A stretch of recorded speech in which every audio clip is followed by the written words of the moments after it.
Olá, começa agora o programa Bom Dia Ministro, uma produção da Secretaria de Comunicação Social da Presidência da República em parceria com a NBR. Nós vamos conversar com emissoras de rádio de todo o país. E em pauta no programa de hoje, as conferências conjuntas de direitos humanos. Aqui com a gente está a ministra Nilma Lino Gomes, das Mulheres, da Igualdade Racial, da Juventude e dos Direitos Humanos. Olá, ministra, obrigada pela sua presença, seja bem-vinda. Muito obrigada, um bom dia para todos e para todas, para aqueles que estão me vendo, para aqueles que estão me ouvindo, e um bom dia para você, Carla. Bom, e você que nos acompanha também pode participar enviando perguntas pelas nossas redes sociais. Anote aí, facebook.com/tvnbr e twitter.com/tvnbr. E a gente já tem a primeira emissora de rádio na linha. Vamos até Belo Horizonte, Minas Gerais, Rádio América. A pergunta é de Vinícius Andrade. Olá, Vinícius, bom dia para você. Bom dia, ministra, bom dia aos colegas. Ministra, não poderia deixar de falar com a senhora sobre o processo de impeachment da presidente Dilma. Você acredita que ela tem sido injustiçada? Bom dia, Vinícius, de Belo Horizonte, minha terra, minha capital de Minas. Prazer falar com você. Olha, Vinícius, eu acho que sim. A nossa presidenta tem sido injustiçada. Nós já temos provas e mais provas de que um impeachment sem nenhum crime de responsabilidade fiscal é um golpe. E eu acho que firme nessa afirmativa, eu e todo o governo federal estamos. Vinícius, obrigada então pela sua participação. Ministra, vamos falar então um pouquinho dessas conferências conjuntas, né? Explica pra gente, enfim, por que fazer conferências simultâneas, né? O que vai estar em debate? Então, essa é uma inovação, podemos assim dizer, da Secretaria Especial de Direitos Humanos, que hoje integra o nosso mais novo ministério, que é o Ministério das Mulheres, da Igualdade Racial, da Juventude e dos Direitos Humanos. A ideia de fazer conferências conjuntas é para que nós sejamos coerentes com a própria proposta do Ministério e com o próprio avanço dos temas dos direitos humanos. Ou seja, que nós possamos garantir a transversalidade, que nós possamos garantir um diálogo entre os diferentes sujeitos das políticas dos direitos humanos e, principalmente, um campo de diálogo mais amplo entre o governo federal e a sociedade civil nas suas diferentes representações. Então, a ideia das conferências conjuntas é termos em Brasília uma gama muito interessante, muito significativa de várias pessoas que lutam pelos direitos humanos no nosso país. E quem é que participa dessas conferências, ministra? A conferência pode participar delas os delegados e as delegadas que são eleitos, foram eleitos, melhor dizendo, nas conferências estaduais e nas conferências municipais. Bom, a gente segue agora com o programa. Vamos até Recife, Pernambuco, Rede Brasil. A pergunta de Jô Araújo. Olá, Jô, bom dia para você. Bom dia a todos, bom dia, ministra. Dentro dessas conferências, ministra, o que é que vai ser discutido, vai ser abordado durante esses dias? Bom dia, Jô. Um prazer falar com o Recife, gosto tanto daí, das pessoas. A sua pergunta é muito importante, ela vai me possibilitar, inclusive, falar dos temas de cada uma das conferências temáticas e também do tema da nossa grande Conferência de Direitos Humanos. Sabendo dos temas, você já vai ter uma ideia do que será discutido em cada um desses encontros. Então, aqui nós temos, olha, a terceira Conferência Nacional de Políticas Públicas de Direitos Humanos de Lésbicas, Gays, Bissexuais, Travestis e Transsexuais, a população LGBT. E o tema será Por um Brasil que criminaliza a violência contra lésbicas, gays, bissexuais, travestis e transexuais. Nós também teremos, Jô, a quarta Conferência Nacional dos Direitos da Pessoa com Deficiência. E o tema vai ser os desafios na implementação da política da pessoa com deficiência, a transversalidade como radicalidade dos direitos humanos. Teremos a quarta Conferência Nacional dos Direitos da Pessoa Idosa, com o tema Protagonismo e Empoderamento da Pessoa Idosa por um Brasil de todas as idades.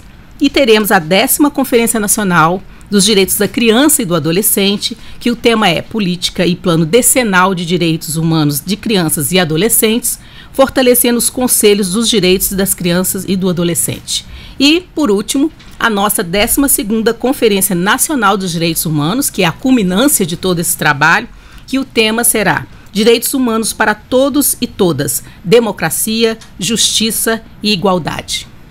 Esses são os temas e serão debatidos durante os eventos. Jô Araújo, você tem mais alguma pergunta para a ministra?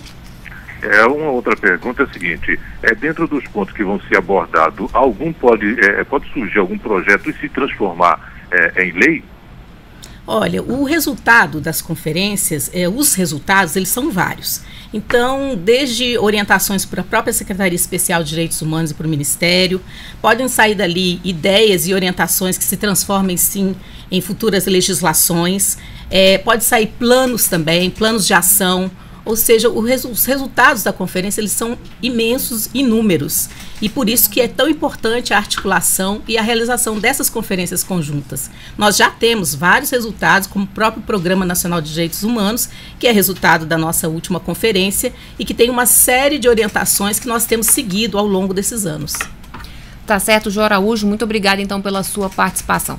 Ministra, dando continuidade aqui, por que é importante ter esse olhar transversal, enfim, em várias áreas, né, envolvendo essa questão dos direitos humanos? Porque a gente vai ter idosos, a gente vai ter, né, deficientes, vamos ter crianças e adolescentes, enfim, por que é importante ter esse olhar transversal? Porque cada um desses sujeitos coletivos tem suas especificidades na sua luta pela garantia dos direitos humanos. Mas todos nós somos sujeitos de direitos e sujeitos de direitos humanos. Então nós temos aí, nessa diversidade de públicos, pontos que são pontos comuns que nós podemos nos articular na construção de mais e melhores políticas, na construção de iniciativas e na própria abertura para o debate, para o diálogo. E tem algo que eu acho que é muito interessante, que eu não poderia deixar de falar, que é a presença dos conselhos. Nós temos uma enormidade de conselhos dentro do nosso hoje Ministério e dentro da Secretaria Especial de Direitos Humanos. Esses conselhos exercem um controle público, esses conselhos dialogam conosco, tensionam, criam negociações. E eu queria aproveitar, inclusive, esse espaço para agradecer aos conselheiros e conselheiras, e como nós temos aí uma gama de sujeitos, eu queria também listar quais são os conselhos que nós temos e que nos ajudaram a construir essas conferências conjuntas. Então, o Conselho Nacional de Combate à Discriminação e Promoção dos Direitos de Lésbicas, Gays, Bissexuais, Travestis e Transsexuais, o CNCD, o Conselho Nacional dos Direitos das Pessoas com Deficiência, que é o nosso CONAD, o Conselho Nacional dos Direitos do Idoso, que é o nosso CNDI, o Conselho Nacional dos Direitos das Crianças e dos Adolescentes, que é a CONANDA, e o Conselho Nacional de Direitos Humanos, CNDH. Esses conselhos são primordiais para o trabalho da Secretaria Especial de Direitos Humanos e são primordiais para o aprimoramento das nossas políticas. É um braço a mais que o governo tem, né, para pensar políticas aí para esses segmentos da sociedade, né, ministra? Com certeza. E nas conferências nós teremos delegados governamentais, delegados da sociedade civil e a presença muito intensa desses conselhos e dos conselheiros e conselheiras nos ajudando, cobrando, fazendo o papel que a sociedade civil tem que fazer. Bem, ministra, a gente tem agora uma pergunta via Facebook da TVNBR. A Cíntia Ellen Maia, aqui de Brasília, Distrito Federal, ela pergunta o seguinte: essa conferência vai gerar alguma política pública para melhorar os direitos humanos e a vida das minorias? Bom, Cíntia, obrigada pela pergunta. Eu diria que a sua pergunta nos leva a refletir algo anterior a ela. É que a própria existência dessa conferência já é a geração de não só uma política pública, como um debate sobre uma política pública de direitos humanos que cada vez mais vem se aprimorando no Brasil. Então, a nossa presidenta Dilma, ela costuma dizer que conferência é para conferir. Então, nós vamos poder conferir, governo e sociedade civil, o que nós temos avançado já nas políticas para os direitos humanos e para esses grupos que você aqui menciona como minorias, bem como fazer uma análise daquilo que ainda é limite, daquilo que precisa avançar, para que então possamos pensar quais são as políticas ou como aprimorar as políticas que já existem. Ministra, como é que tem sido a participação nessas conferências ao longo aí dos anos? Olha, a participação ela tem aumentado. Nós temos agora já inscritos em torno de 6.000 delegados e delegadas. Isso significa um número muito significativo de pessoas interessadas no tema e que trabalham com o tema. Nós tivemos a nossa última conferência, que foi em 2009, e agora nós estamos realizando essa outra de forma conjunta e articulada e com essa transversalidade, com a ideia de que, principalmente no momento que o Brasil está passando hoje, nós precisamos discutir sim direitos humanos e nós precisamos sim discutir a consolidação e o aprimoramento da nossa democracia. E o importante também é que as discussões vêm lá da ponta, né? Porque começa lá no município, depois vai para o estado, depois vem a Conferência Nacional, até esse material chegar a vocês, né? Então, nós já realizamos, assim, foi realizado ao longo desse período 134 conferências estaduais. Isso significa um conjunto de pessoas envolvidas discutindo o tema. Nós só tivemos uma que não foi realizada no DF, que é a Conferência do Idoso. As outras todas foram realizadas. E isso nos possibilita, como governo federal, uma escuta atenta à sociedade civil e possibilita para a sociedade civil estar em contato direto conosco, inclusive fazendo críticas, dando sugestões, pensando caminhos juntos. Eu acho que isso é a democracia, e as conferências, elas foram incrementadas no governo Lula e deram continuidade no governo Dilma. Uma enormidade de conferências nós realizamos, tanto do ano passado quanto esse ano estamos realizando essa, e eu acho que vai ser um momento muito importante para o Brasil e muito importante para os diferentes sujeitos políticos e coletivos que a sociedade brasileira tem. Bom, ministra, só lembrando que você que nos acompanha também pode participar enviando perguntas pelas nossas redes sociais, facebook.com/tvnbr, twitter.com/tvnbr. E o áudio dessa entrevista vai estar disponível ainda hoje no site da EBC Serviços, www.ebcserviços.com.br. Ministra, fala um pouquinho da expectativa, então. Quantas pessoas estão sendo esperadas para esse encontro aqui em Brasília? Bom, nós estamos esperando, então, esses 6.000 e poucos delegados. Nós teremos representação também de representantes do governo federal. Os delegados, como eu falei, são delegados da sociedade civil e também governamentais. Nós esperamos também que o fato de serem conferências conjuntas nos ajudem a aprimorar ainda mais a pauta dos direitos humanos, principalmente porque nós construímos uma estratégia. A estratégia é: as conferências temáticas, elas começaram no dia 24, né, no domingo. Vai começar no domingo às 15 horas, me parece que às 15 horas, não, às 17 horas, melhor dizendo. Às 17 horas no domingo. E depois no dia 27, aí sim às 15 horas, nós teremos a abertura da grande Conferência Nacional de Direitos Humanos, e 100 delegados de cada uma dessas conferências temáticas que eu falei no início, eles participarão e continuarão participando da Conferência Nacional, levando as ideias, levando os debates, votando. Então, acho que vai ser um processo bem interessante. Bom. Ministra, fala um pouquinho. Quem não é delegado pode participar dessa conferência, porque também não tem espaço para todo mundo, né?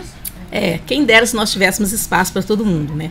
Nós estaremos no Centro de Convenções aqui de Brasília, e as pessoas que não são delegadas e que não poderão participar nesse momento, como já foi dito aqui inicialmente, poderão acompanhar pela internet a todo tempo a conferência. Nós temos o site do nosso Ministério e da Secretaria Especial de Direitos Humanos, onde esse internauta, essa pessoa vai poder acompanhar tudo ao vivo e inclusive participar conosco.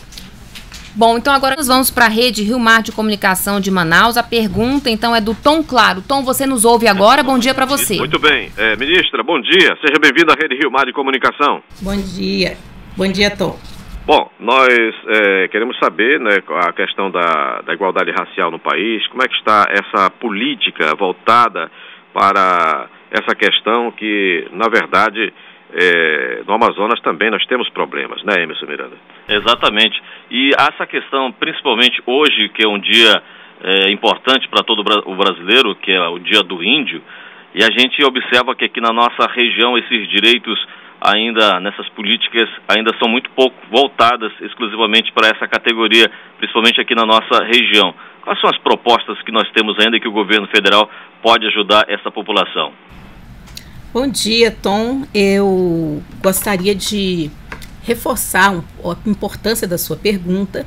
As políticas de promoção da igualdade racial, hoje, elas são cuidadas pela Secretaria Especial de Políticas de Promoção da Igualdade Racial, a CEPIR, e que faz parte também do nosso ministério, assim como a Secretaria Especial de Direitos Humanos, que hoje é o nosso tema aqui por causa da discussão sobre as conferências.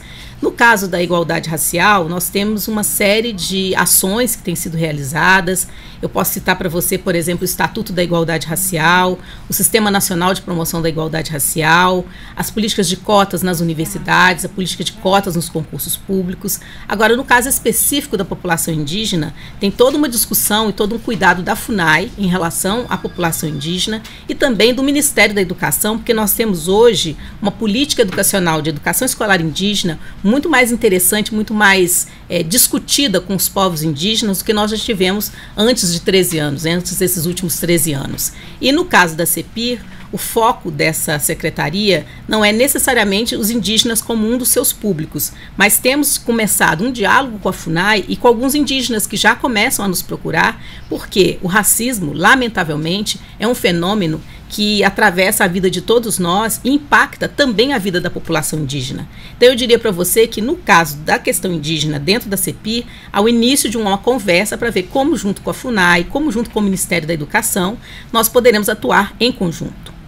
Mais alguma pergunta para a ministra? Bom, nós gostaríamos de saber, a própria ministra refuta aí a questão dos ataques. Nós vemos ataques aos negros, as redes sociais têm sido aí disseminada em muitos casos com os artistas e com as pessoas comuns, né, ministra? A gente fica assim lamentando, mas é preciso ainda mais consciência da população brasileira, não? Eu concordo com você e acho o seguinte, que nós já temos, inclusive, legislações importantes. Nós temos na nossa Constituição Federal, no artigo 5º, que o racismo é um crime inafiançável, imprescritível. Então, eu acho que tem dois eixos, digamos assim. Consciência dos direitos, que vai sendo ampliada, e esses sujeitos que sofrem a discriminação, seja ela qual for, ou que sofrem o racismo, hoje eles começam a ter mais consciência de que eles têm direitos e têm mecanismos institucionais que podem ser acionados. O outro lado é o polo da legislação. Então, nós temos também direitos já garantidos por lei e que, inclusive, nós temos hoje já acordado que o crime de racismo é alguma coisa que uma democracia não pode aceitar.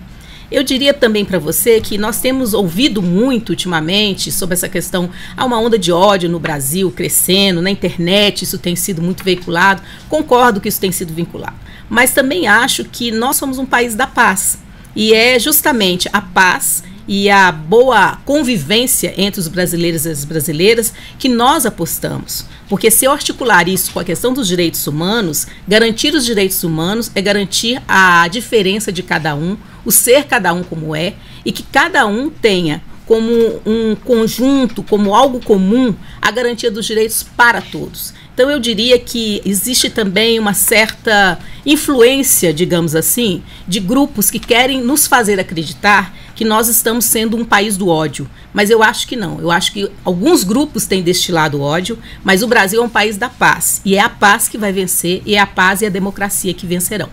Agradecemos então a participação da Rede Rio Mar de Comunicação de Manaus, Amazonas. Ministra, agora a gente vai para o Rio Grande do Sul, FM Cultura de Porto Alegre. A pergunta é de Mariana Bayer. Olá, Mariana, bom dia para você. Qual é a sua pergunta? Muito bom dia ministra, e bom dia, ouvintes. A minha pergunta é com relação à questão da violência contra as mulheres. Eu gostaria de saber, a gente muitas vezes vê a divulgação de dados quantitativos, né, dessas informações. Eu gostaria de saber se, além desses dados quantitativos, a gente tem nas estatísticas também características mais qualitativas. Por exemplo, se as mulheres vítimas de violência são mulheres de classes sociais desfavorecidas, se existe uma faixa etária, se existe a questão de serem mulheres com deficiência, existe a questão da raça, ou se esses dados ainda não são mensurados. Como é que está isso no Brasil hoje? Bom dia, Mariana. Prazer falar com você, prazer falar aí com o Rio Grande do Sul, Porto Alegre, onde tem tantos amigos e amigas. Bom, nós temos também dentro do Ministério a Secretaria Especial de Políticas para as Mulheres, a SPM.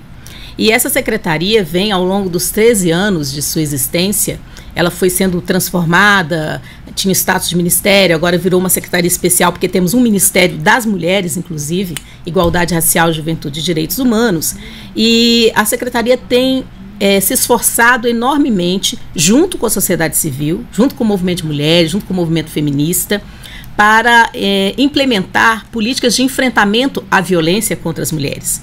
A nossa presidenta Dilma tem tolerância zero em relação à violência contra as mulheres. Esse é um lema que nós também temos e afirmamos dentro dessa secretaria e dentro do nosso ministério.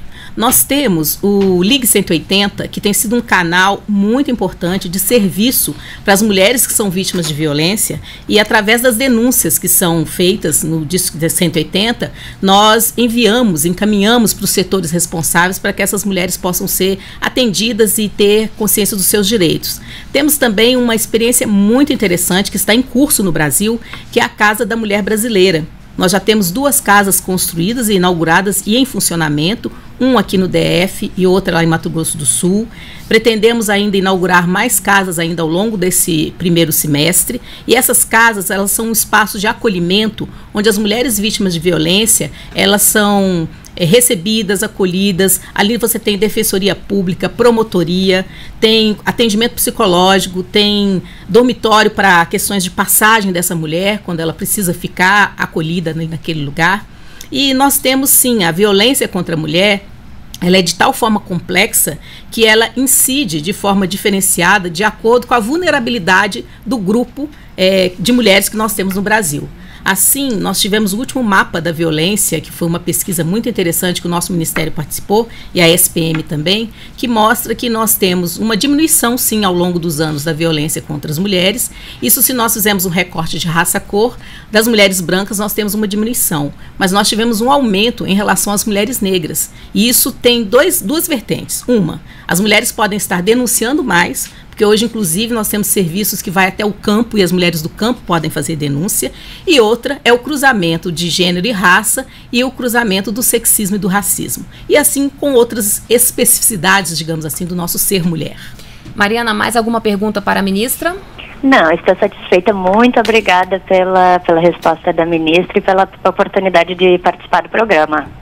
A gente aqui agradece a sua participação. Conversamos com a Mariana Bayer, da FM Cultura de Porto Alegre, Rio Grande do Sul. Ministra, então agora a gente vai até São Paulo. Rádio Líder FM São José do Rio Preto. A pergunta é da Luna Kifuri. Olá, Luna, bom dia para você. Olá, bom dia, ministra, bom dia a todos os ouvintes. Bom dia. Ministra, trazendo um pouquinho aqui para a realidade dos municípios paulistas, nós podemos falar que os direitos humanos hoje eles estão sendo mais respeitados? Bom, um prazer, Luna, falar com você, São José do Rio Preto, São Paulo, onde também tem muitos amigos e amigas. Eu diria para você que sim, nós temos uma tensão. Quanto mais nós aumentamos e avançamos na luta e na garantia pelos direitos humanos, mais nós também vamos percebendo e reconhecendo situações de violações desses direitos. Então, se nós não tivéssemos hoje no Brasil uma Secretaria Especial de Direitos Humanos com políticas, inclusive um governo federal aberto a ouvir a sociedade civil e reconhecer aonde temos limites e temos que avançar, muito do que nós já temos feito, já temos garantido em termos de direitos humanos, nós não teríamos conquistado. Os direitos humanos também, eu acho que é importante destacar, essa é uma luta internacional e nacional. E por isso nós estamos muito ligados também com as discussões internacionais dos direitos humanos e como eles têm avançado ou têm recebido limites nos outros países do mundo. Então eu diria que no Brasil nós temos essa tensão, nós estamos caminhando, estamos avançando, e quanto mais caminhamos e avançamos, mais nós detectamos aonde esses direitos estão sendo infringidos e onde nós precisamos atuar. Luna, mais alguma pergunta para a ministra? Ótimo, não, também agradeço a participação, um bom dia a todos. Tá certo, então, muito obrigada pela sua participação. Ministra, dando continuidade aqui, eu queria que a senhora fizesse um panorama dos direitos humanos aqui no Brasil, o que nós temos a ensinar e o que a gente tem a aprender dentro desse tema, lembrando que cada país, enfim, cada um tem a sua especificidade, né? O que a gente já avançou e o que a gente ainda precisa melhorar. Bom, nós temos hoje o Programa Nacional de Direitos Humanos, o PNH3, que é muito importante e será discutido, inclusive, na nossa conferência. Nós temos avanços em relação aos idosos, como, por exemplo, o Estatuto do Idoso e um reconhecimento do respeito ao idoso na nossa sociedade. Temos avanços no que diz respeito aos direitos das crianças e adolescentes. Para além do ECA, nós temos, por exemplo, aumentado e aprimorado a política dos conselhos tutelares. O nosso Ministério, via Secretaria de Direitos Humanos, faz a entrega de kits para os conselhos tutelares que ajudam na infraestrutura do conselho, com automóvel, com computadores e uma série de outros equipamentos. Esses kits, alguns deles são colaborados, organizados pelo nosso próprio orçamento da Secretaria de Direitos Humanos, outros vêm de emendas constitucionais. Então, também sensibilizar o Legislativo de que essa é uma função também dos nossos parlamentares, é um dos nossos trabalhos.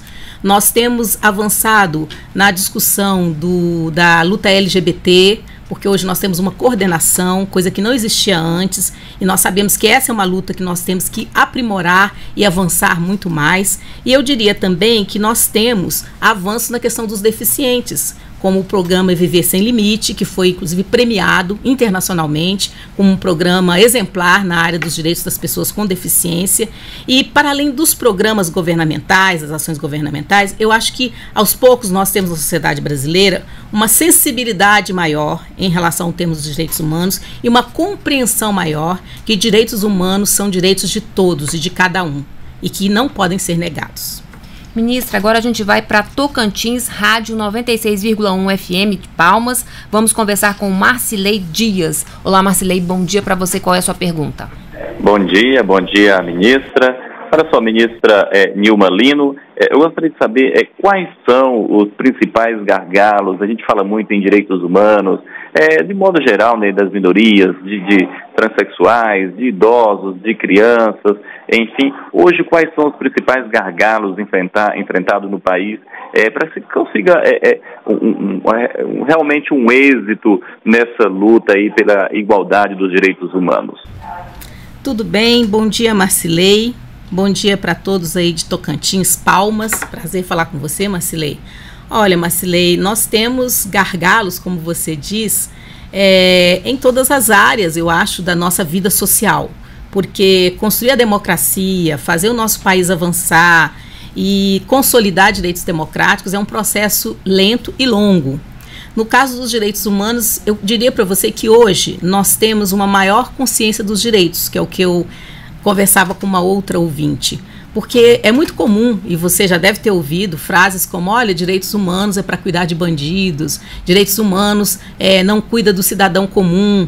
E eu acho que, embora frases como essa ainda sejam repetidas na sociedade, e são frases eivadas de ignorância e de preconceito, muitas vezes, sobre o que são os direitos humanos, elas têm diminuído quando os resultados vão acontecendo. Então, nós temos resultados como, por exemplo, a sociedade hoje, há 13 anos atrás, nós não tínhamos, por exemplo, uma relação que nós temos com as pessoas com deficiência que hoje nós já temos. A questão da acessibilidade no Brasil que vai crescendo, mas ainda precisamos avançar mais. Então, eu diria para você que se eu pegasse cada tema das nossas conferências temáticas, eu apontaria para você uma série de avanços e diria que para cada avanço desse ainda temos limites e ainda temos que avançar mais. No caso das crianças e adolescentes, temos uma série de ações hoje que são realizadas e que pessoas mais sensíveis à realidade das nossas crianças e dos nossos adolescentes, mas ainda temos gargalos, que significa avançar mais na garantia desses direitos, conseguir que direitos humanos tenham uma dimensão não só puxada pelo governo federal, mas que ela ocupe o lugar federativo no Brasil e que os estados, os municípios e o DF também implementem essas políticas e olhem para as suas realidades e vejam aonde estão limites maiores, que tem que ter uma intervenção maior do poder público e sempre em diálogo com a sociedade civil. Quem quer construir política de direitos humanos não pode negar o debate e o diálogo com a sociedade civil. Marcilei, mais alguma pergunta para a ministra? Ok, só mais uma pergunta, foi muito bem respondida a primeira pergunta que eu fiz. Eu gostaria, nós aqui no Tocantins, todos esses municípios, essas localidades do interior do Brasil, hoje se reúnem em Brasília para essas conferências. A partir desse momento, nós estamos numa instância maior, né, já foi levada essas demandas do interior para a capital federal para ser discutido. O que é possível hoje conseguir, né, a elaboração de algum documento, qual que vai ser o resultado hoje, o que se espera dessas conferências que acontecem aí em Brasília? Bom, nós temos uma orientação geral para a discussão dos direitos humanos, que é o nosso Programa Nacional dos Direitos Humanos, o PNDH 3. E como eu falei, ele tem uma série de iniciativas, ações, orientações, algumas das quais nós já temos seguido e avançado e outras que nós ainda temos que implementar. Ao final, no debate das conferências, onde também teremos a participação do público das 4 conferências temáticas, sempre sai algum documento, alguma resolução, alguma iniciativa, ideia de iniciativa que o governo federal, então, vai implementar e em parceria com a sociedade civil. Mas eu diria para você que o grande eixo da nossa conferência é o Programa Nacional dos Direitos Humanos, é como ele vem sendo implementado e o que ele ainda precisa fazer para avançar, uma vez que nós consideramos que esse plano, ele abarca de forma emancipatória, de forma progressista, as principais demandas e reivindicações dos diferentes públicos que as conferências vão abordar. Marcilei Dias, muito obrigada pela sua participação e com o Tocantins a gente encerra o programa. Ministra, quero agradecer a sua presença, a sua participação, desejar uma boa conferência, um bom trabalho e até uma próxima oportunidade. Eu que agradeço, Carla, agradeço a todos os ouvintes, aos que estão me vendo também, aqueles que fizeram perguntas e quero reforçar que nós somos uma democracia e vamos continuar sendo. E só lembrando, né, que as conferências conjuntas vão ser transmitidas online no portal da SDH e também pelo Facebook da SDH. Bem, o Bom Dia Ministro termina aqui. Se você quiser rever o programa, é só acessar o nosso canal no YouTube, www.youtube.com/tvnbr. Até a próxima e obrigada pela companhia.